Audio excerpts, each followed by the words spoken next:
ભગવાનને જ્યારે તમને કંઈક વિશેષ આપવું હોય ને એટલે તમને જીવનમાં 3 સ્ટેજ ઉપરથી પસાર કરે છે. એક, રોક બોટમ.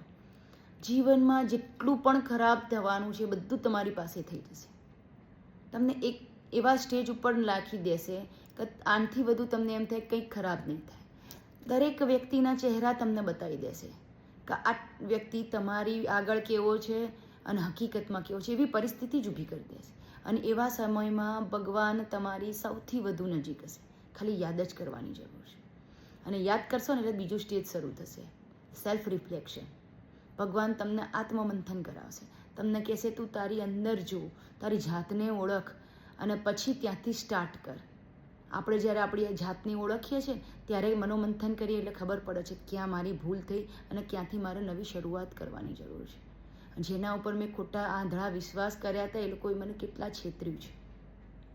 અને પછી ત્રીજું સ્ટેજ શરૂ થાય છે, ટીયર્સ, સેટિસ્ફેક્શન એન્ડ સરેન્ડર.